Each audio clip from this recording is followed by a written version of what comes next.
Fadel Adams, umholi we-National Coloured Congress, and uyimember yeParliament, uyahlala futhi lapha kwi-ad hoc committee le ekuyiyona ephenye iy'nsolo zikaNhlanhla Mkhwanazi.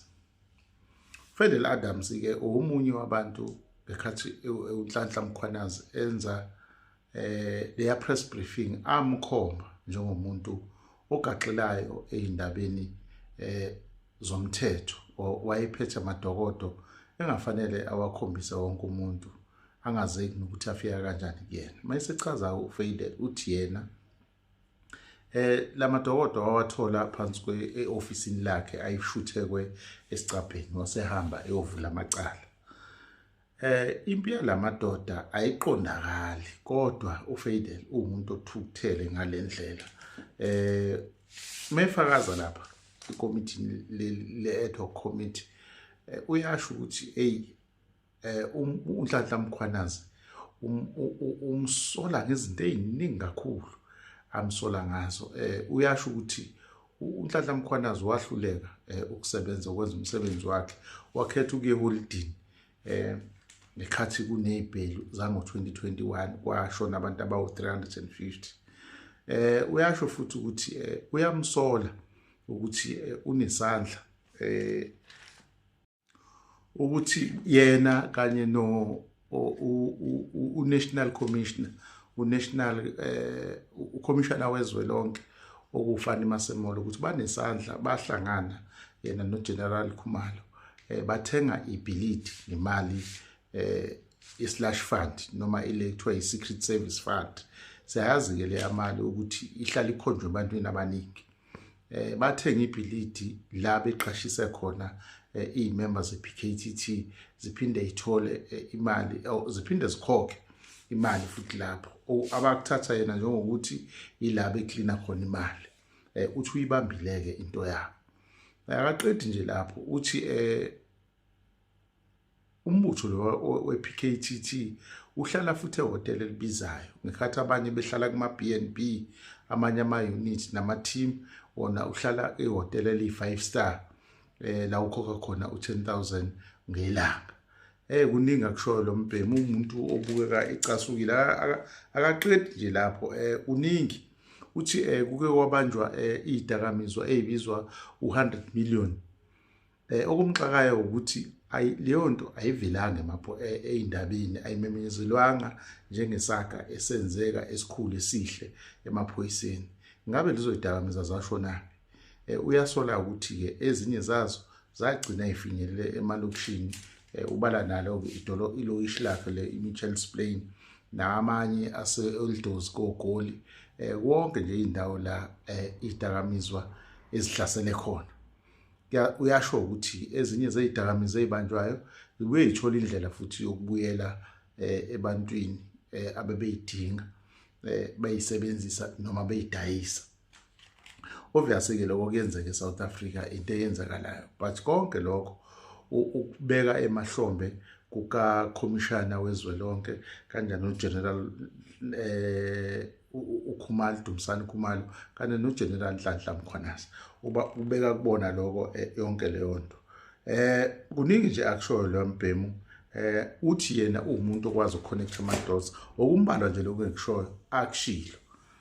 Now iyafika-ke le part le yokuthiwa yes ndoda usuyikhulumile yonke leyo nto. Ngabe bonke lobufakazi obuphethe obuhle kangaka fanele-ke phela usitshele ukuthi buphi ubufakazi babo. Lezi zinto akuzona izinto omane uzisho nje ungaphethe lutho nokusapheshana nje okufakaza ukuthi yebo nali ibhilidi lathengwa labiza le mali, nayi ama-invoice alo, nayi umshini lo kuthiwa i-grabber. Kunalo mshini loku ushiwo ukuthi ukhona kuthiwa i-grabber. Abanye bathi awuzange uthengwe, abanye bathi wathengwa.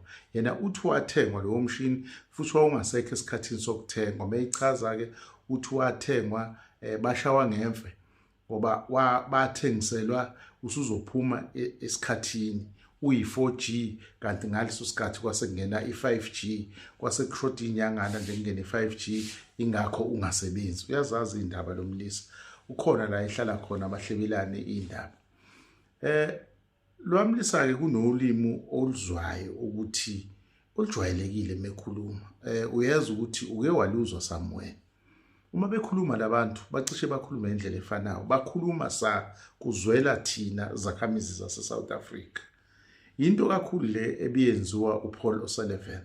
uPaul uzenza umuntu omele thina abantu base South Africa ukuxhashaza kwethu kanye nayo yonke into. Uyayithola futhi leyo nto koKohle Barnard lo we-DA naye usho kanjalo futhi, but musungena deep kuyena abuveli ubufakazi. Kanjalo nomunye oyiblogger kaFacebook uPatricia Mashale naye ube umuntu kanjalo. So uyababona ukuthi kune click noma kunesekele abahlangana kuyona. Kodwa ke abukho ubufakazi. Ukufakazela lo ukuthi abukho ubufakazi angazi ukuthi iParliament belingenwe yini libe abantu abangafuni ukumbuza imibuzo izolo. Cishe lonke iParliament kungididileke lokho. Ophinde kwadida kakhulu ngaphandle kwa-Ashley Souls owenze okujwayelekile ubekulindelekile kuyena. Umuntu ofika wadida kakhulu ke ube uCIC Julius Malema, president we-EFF, kazange abuze imibuzo. Futhi kunalokho umane wamgqugquzela ukuthi uma ngabe ethola noma yini ubufakazi fanele ayise emaphoyiseni.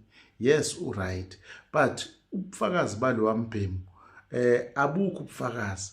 So njengomuntu obachithela isikhathi ibikhona indlela yokuthi adile naye ngokuthi akakwazi ukuthi azenze umuntu ohamba isitaladini nje ngazi ukuthi umthetho akawazi. Afike azozenza umuntu ophethe isigaxa sobufakazi kanti uzodlala ngesikhathi nangemizwa yabantu base South Africa. Bathi akakwenzanga lokho. Okunye okungididile njengomuntu engimhloniphayo uJulius ukuthi entweni uyakwazi ukugxila kuyona angene ayifune qala noma umongo wayo. Uyayenza ke lento lapha kuleya ad hoc committee. Ngekathi umlindele ukuthi uzoqhamuka akaqhamuka. Ngisho nje ukuthi umuntu ophoxa kakhulu kunabo bonke lapha uMalema. Umumazi uMalema ukuthi kwakumuntu onjani.